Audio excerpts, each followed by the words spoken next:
سلامونه او نیکې هیلې. دا زموږ نهم درس دی. په دې درس کې به موږ په دې لاندې نقطو باندې خبرې کوو، لکه مثال په توګه ملټی ډایمنشنل اریز او یوزینګ کالن کمانډ ان ویکټرز، یوزینګ کالن کمانډ ان میټریسز. راځئ چې میټلې ته ولاړ شو او دا سیدونه هلته په عملي توګه باندې وګورو. دا زموږ سره کمانډ وینډو ده. راځئ چې کالن کمانډ په ویکټر کې وګورو چې هلته موږ څنګه کارولی شو. test underscore vector is assigned. موږ یو ارے جوړو چې هغه یو الیمنٹ ده 12، بل یې ده 15، بل یې ده 16 او بل یې ده 20. که زه انټر ووهمه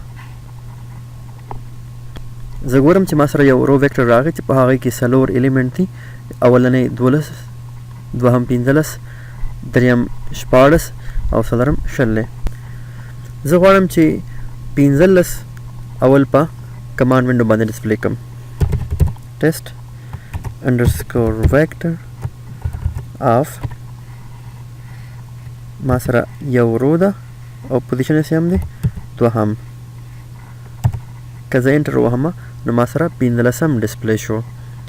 او په دې ترتیب که زه غواړم چې زه د 15 نه اخوا 20 پورې الیمنٹ ډسپلی کړم، نو دا به څنګه کوو؟ اولنی رو او زه غواړم چې د 15 نه 15 ما سره څه شی دی دوهم الیمنٹ دی، دوهم نه 19 تر دی څلورم پورې. نو دا ماته څه ډسپلی کړي؟ 15، 14 او 20. 15، 14 او 20. که زه غواړم چې د 12 نه واخلې تر 15 پورې، یعنی اولنی دوه الیمنټس ته ډسپلی کړم، نو دا به څنګه کوو؟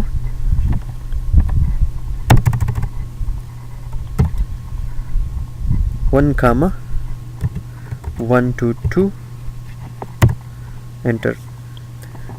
زه ګورم چې ماته 12 او 15 ډسپلی کړل شول یا وښودل شول په کمانډ وینډو باندې. دا زه دغسې هم کولی شم، یو نه واخلې تر دوم پورې.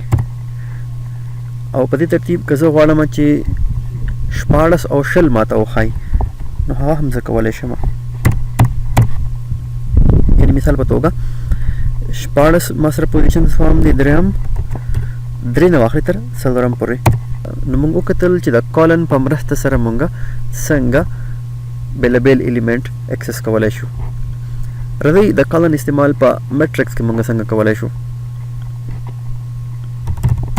CLC زه ګورم چې ما سره یو ټیسټ میټرکس دی، دې ځای نه زه ډبل کلیک وکړم. نو دا ما سره ټیسټ انډرسکور میټرکس یو میټرکس دی چې هغې کې ما سره 3 روز دي او 3 کالم دي. زه غواړم چې اولنی کالم ته ډسپلی کړم فقط. अब څنګه کوو؟ ټیسټ انډرسکور میټ آف، ما سره صرف اولنی کالم ډسپلی شي.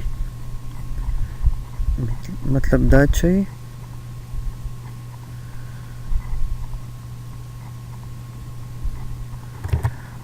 روز ټولې کالم یو.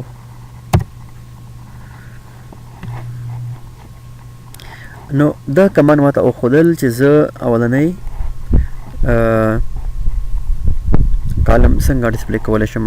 که زه غواړم چې زه اخرینی دوه کالمونه ته ډسپلی کړم، نو هغه به څنګه کوو؟ روز ټولې کالم یو نه واخلې تر نه دوهم نه واخلې تر دریم کالم پورې. که زه انټر ووهمه نو ما ته دوهم کالم ډسپلی کو او سره دریم کالم هم ډسپلی کو، یا راته وښودو.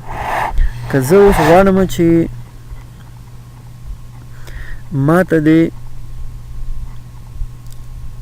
اولنی رو ډسپلی کړلی شي، فقط اولنی رو، نو هغه به څنګه کوو؟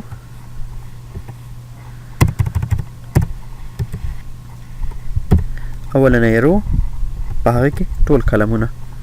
که زه انټر ووهمه نو زه ګورم چې ماته اولنۍ رو وښودله 12 15 19 12 15 19. که زه غواړم چې ماته د درېیمه رو وښایي 11 14 او 20 هغه به څنګه کوو؟ درېیمه رو یا درېیم کتار او کلمونه ټول 11 14 او 20 چې دا موږ سره درېیمه کتار دی.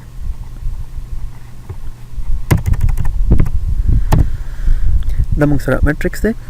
زه غواړم چې د لاندنۍ دوه کترونه ماته ډسپلی کړلی شي یا وښودل شي، هغه به څنګه کوو؟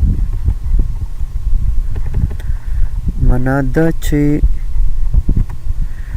دوهم کتار نه واخلئ تر دې درېیم کتار پورې او کلمونه ټول. که زه انټر ووهمه نو ماته یې وښودل دوهم کتار چې یو 45 او 50 باندې مشتمل دی او درېیمه کتار یې په 11 14 او په 20 باندې مشتمل دی. که زه ګورم او ماته هم دغه څیز راکړی دی نو دا موږ سره د کالن استعمال دی چې د کالن په مرسته باندې موږ په ویکټر کې او په میټریسز کې بیلابیل ایلیمنټس او روز او کالم راوباسلی شو یا یې ډسپلی کولی شو. لکه تاسو نو مو ډېره مننه. کور مو ودان، خوشحاله اوسئ.